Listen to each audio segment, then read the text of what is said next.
Oh, yeah, I forgot. STD Season 4 was on PP.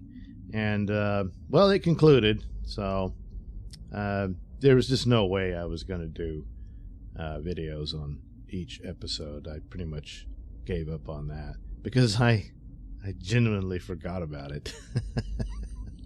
How can that be with such compelling drama? Yeah, you know, tossing around, they devolve into CW dialogue, and that gets tossed around a lot for different shows and films these days, and because it's true. But boy, I tell you, STD, to call that CW dialogue is an insult to CW, because CW is on a higher level than STD.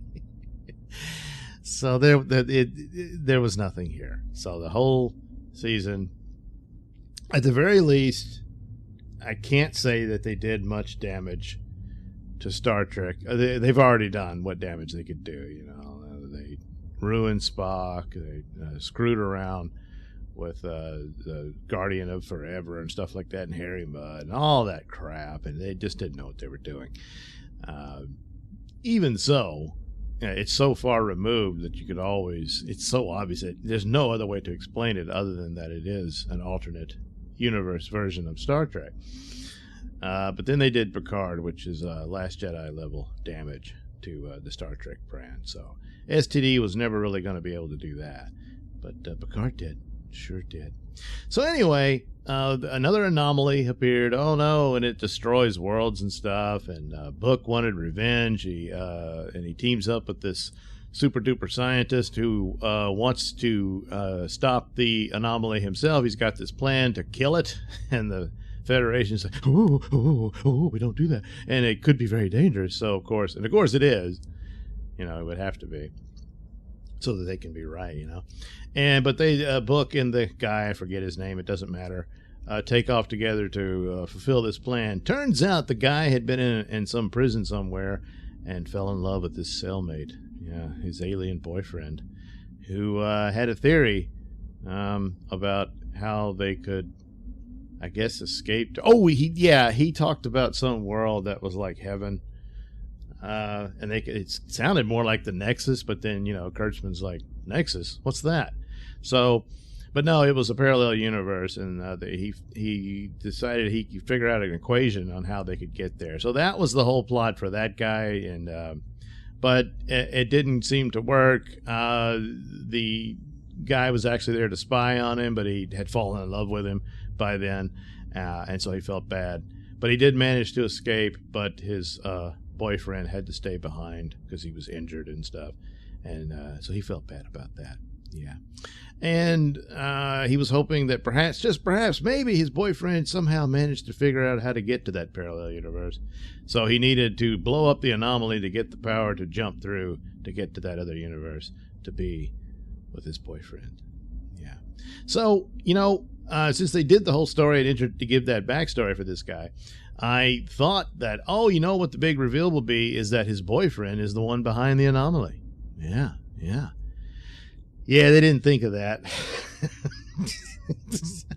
Now the anomaly was all a misunderstanding. You know, you got to communicate and stuff, which, granted, is a trope of Star Trek, and it's trying to reach across and discover new life forms, and to be truly alien to where it's so far removed that it was difficult to communicate, and they figure out a way to do that and all that sort of stuff. Okay, you know. But ultimately, what's it all about? Well, it's about feelings. That's right. That's how they communicated, through feelings. You know, being sad, being angry, but feeling love. And love's better than hate and all that. So that's how it ends up with these aliens that were just sort of these globule things surrounded by a bunch of giant strawberries or something. I don't know. It doesn't matter. It was all green screen crap.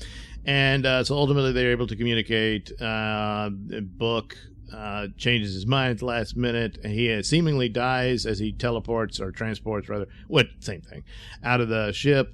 But it seemed too late. The ship blew up, so I guess that's the end of the science guy. If they want to bring him back, they can. Doesn't matter. But the aliens reconstitute Book, and they apologize for destroying his whole planet. But I don't know. I can't. I kind of lost interest, and I can't remember if they offered to reconstitute his planet or not.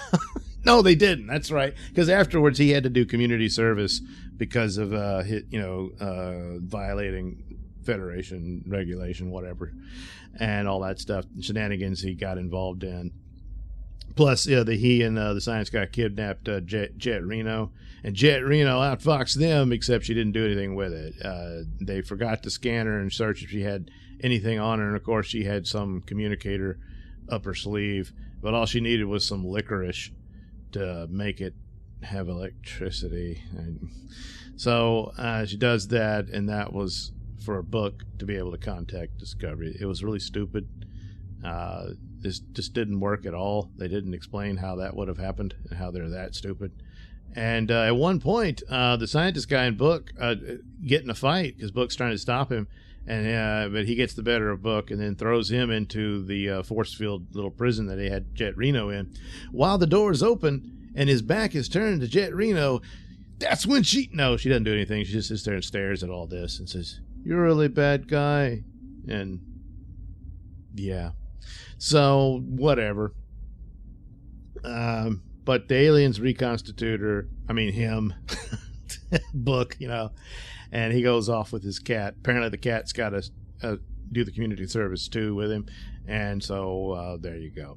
So the aliens are like, "Oh, gee, we didn't understand because we're way superior to you that we're stupid."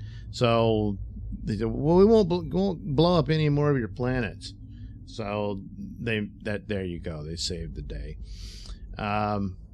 But before they did, the way Book was able to explain the situation to them was, you're hiding behind a wall, and the walls are bad, and they won't make you safe forever. See? So don't build walls. So leave your doors unlocked and your windows. It'll be fine. Don't do that. Don't listen to Book. So anyway, silly Tilly shows up and saves some kids or something. It doesn't matter. And then, so anyway, they go back. They decide to get drunk at the bar and party and talk about how great everything is. And they get vacation time, and they're all packing and going to go visit some stuff. In the meantime, they meet the president of the planet Earth, and it's Stacey Abrams. Yes, that deranged lunatic. Crazy bigot, fraud, is celebrated here. If there's going to be a president of the Earth, it's got to be Stacey. So there you go. Yeah, but remember, Star Trek is a platform for campaign commercials for the Democratic Party. That's all it really is. Because you're going to want those ESG scores, or you won't get along. I guess is that the only thing they're running on?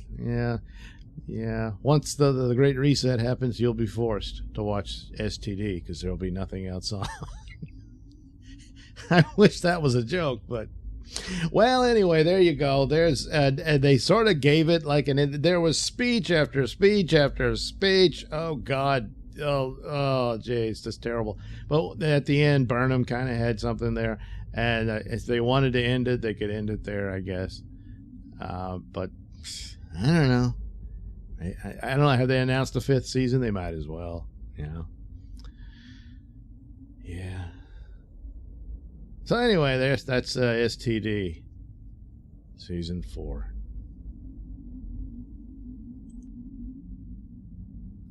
Thanks for watching and listening. Say, while you're still here, why not check out my merchandise store? Hats, mugs, t-shirts, plenty of goodies just for you.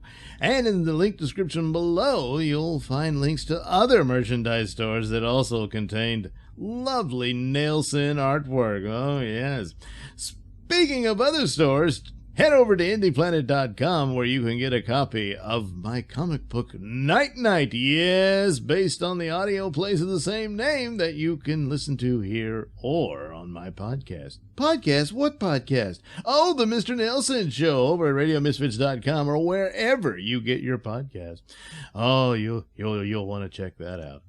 And if YouTube isn't enough for you, well, you can find me on Rumble, BitChute, and Odyssey. Oh, yes, plenty of other platforms with plenty of my stuff where you can watch it and listen to it.